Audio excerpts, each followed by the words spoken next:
This channel does not promote any violent, harmful, or illegal activities. All content provided by this channel is meant for an educational purpose only.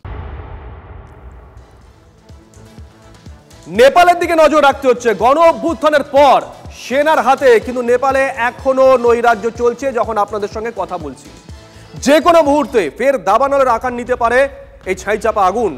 কাঠমান্ডুতে আগামীকাল পর্যন্ত বাড়ানো হয়েছে curfew. অস্থিরতার সুযোগে নেপালে jail ভেঙে পালিয়েছে অন্তত 13,000 বন্দী, সংখ্যাটা হয়তো বাড়তেও পারে। অশান্ত নেপালে মৃত্যু বেড়ে হয়েছে 34। এখনো আটকে অনেক ভারতীয়, দেশে ফিরে আনার চেষ্টা করছে দিল্লি।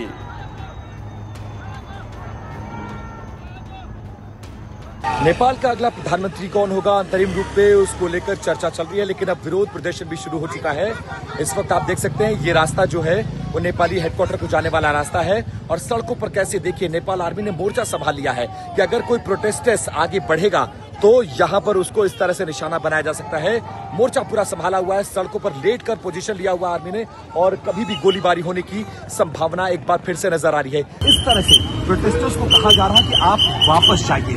इस तरह से आर्मी ने मोर्चा संभाला हुआ है और आर्मी ने साफ तौर पर कहा था कि अब अगर कोई भी कानून को अपने हाथ में लेगा तो सख्ती से निपटा जाएगा। ये तस्वीर देखिए, ये भी तस्वीर बहुत हैरान करती है, बहुत चौंकाने वाली है। प्रोटेस्टर्स जो सामने है वहां पर, मेरे कैमरा पर्सन चेतन आपको वो तस्वीर दिखा रहे हैं। प्रोटेस्टर्स लगातार विरोध कर रहे हैं और सुशीला कार्की के नाम पर सहमति नहीं बन पा रही है। ये जो रास्ता है देखिए, एक तरफ जरा दिखाइए, ये रास्ता आर्मी हेडक्वार्टर की तरफ जाता है और यहाँ भी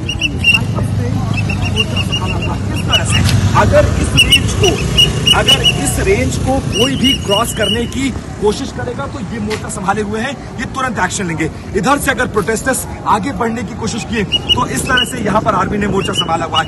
इस एरिया से आगे किसी भी गाड़ी को जाने की इजाजत नहीं है। पूरे काठमांडू, पूरे नेपाल की सुरक्षा अब आर्मी के हाथों में है।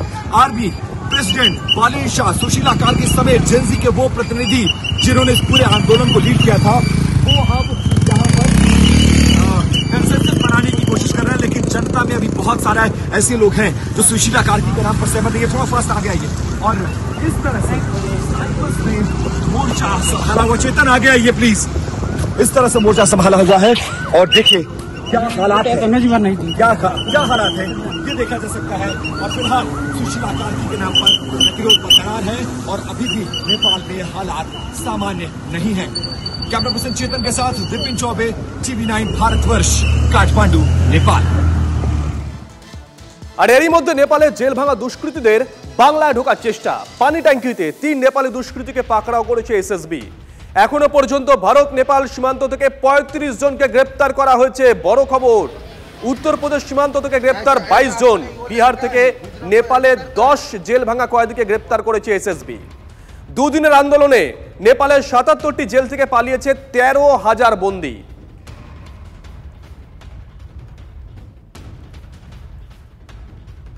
যারা জেল ভেঙে পেরিয়ে এসছে সেটা বোধহয় 1000-এর ওপর হয়ে গেছে। তাদের উপরে এত কড়া নজর রাখাটা দরকার যাতে তারা যে ভারতবর্ষের মধ্যে তারা যেন ঢুকে যেন কোনো রকম ভাবে এখানে অস্থিরতা করতে না পারে।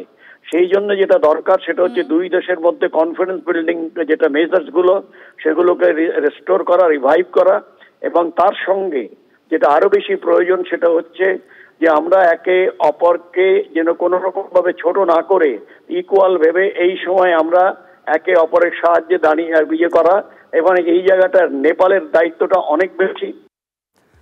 আর এরই মধ্যে যে খবর আমরা পাচ্ছি, নেপালে জেল ভেঙে পালানোর চেষ্টা, গুলি চালিয়েছে নিরাপত্তা বাহিনী। রামেছাপ জেলে নিরাপত্তা বাহিনীর সঙ্গে বন্দীদের সংঘর্ষ এই মুহূর্তের বড় খবর। নিঃসন্দেহে নিরাপত্তা বাহিনীর গুলিতে মৃত্যু হয়েছে 2 দুষ্কৃতীর, জখম অন্তত 10 জন।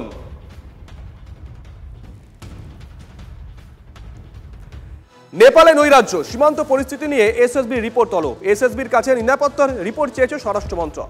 নেপাল থেকে দুষ্কৃতীদের ভারতে ঢোকার চেষ্টা ব্যর্থ করেছে এসএসবি। সীমান্তে বাড়তি বাহিনী মোতায়েনের নির্দেশ স্বরাষ্ট্র মন্ত্রকের তরফ থেকে।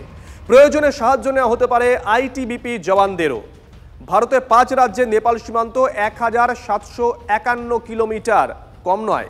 সীমান্ত দিয়ে অনুপ্রবেশ ঠেকাতে এসএসবিকে সতর্ক থাকার নির্দেশ দেওয়া হয়েছে।